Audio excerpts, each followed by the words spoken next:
Good evening, ladies and gentlemen. I am, as always, Victor the Magician, your resident peddler of head-scratching unrealities. And today, I want to talk to you about, let's say, the nature of reality. You see, we'll be using our deck of the day, Sims Corpus playing cards, which are very excellent, by the way. We'll be using that deck of the day to explore quantum mechanics, one of my all-time favourite subjects outside of magic, because you see, this world of matter that we're familiar with, of solid materials that can't pass through one another, that can't teleport or really interact at a distance without some form of connecting force, whether that's gravity or electromagnetism, or, well, probably not the strong weak nuclear forces, because those only interact inside of atoms. But I digress. This world of matter that is very bound by ordinary rules is really only a projection, or a composite of much stranger, much more chaotic things. Fundamental particles that may be so tiny we can't perceive them with the naked eye, or even with the most powerful microscopes we possess, but behave in ways that are much more like magic than the world we're familiar with. And these things make up, well, our reality. So maybe, just maybe, a little bit of their magic, just a tiny, tiny bit of their magic, will appear for us today. I'm Victor the Magician. I think I said that already. Let's get started. One of the strangest and most exotic aspects of quantum mechanics is quantum entanglement, the ability of particles to influence one another at a distance, even though it should be logically impossible, even though they're not connecting in any way. If one particle is... or if one particle has something done to it, let's say, the particle it's entangled with will experience the same effect.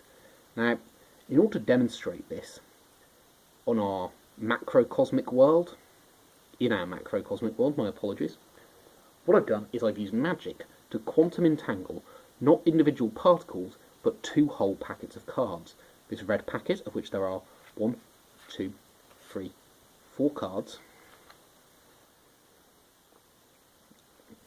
and this black packet, of which there are 1, 2, 3, 4 cards. On one of those cards happens to be the Queen of Clubs. Now, the reason we're using a Queen of Clubs, the reason we're using any queen, is very simply to help keep track of this card, so that you know with absolute certainty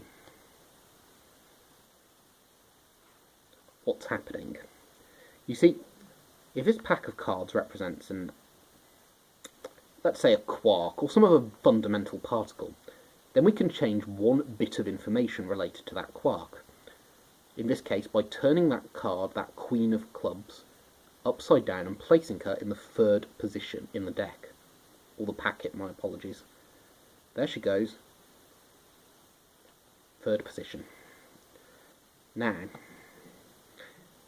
if quantum entanglement is a real thing, if quantum entanglement is something we can produce, rather, in the macrocosmic world, the 3rd card of this packet should have turned face down. 1, 2, 3, there it is, 1 card face down in the 3rd position. But I'll tell you something really weird. When I counted through these cards, you should not have seen any queens because there were no queens there.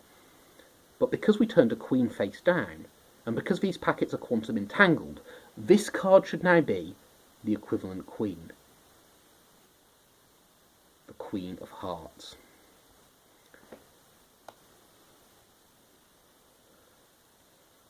But there is absolutely one rule that transcends even quantum mechanics. And that is, there can really be only one queen. Which is why if we count through these cards again, 1, 2, 3, 4, all you'll see is number cards. I've been Victor the Magician, and I'll see you next time for more magic. Or, very possibly, science.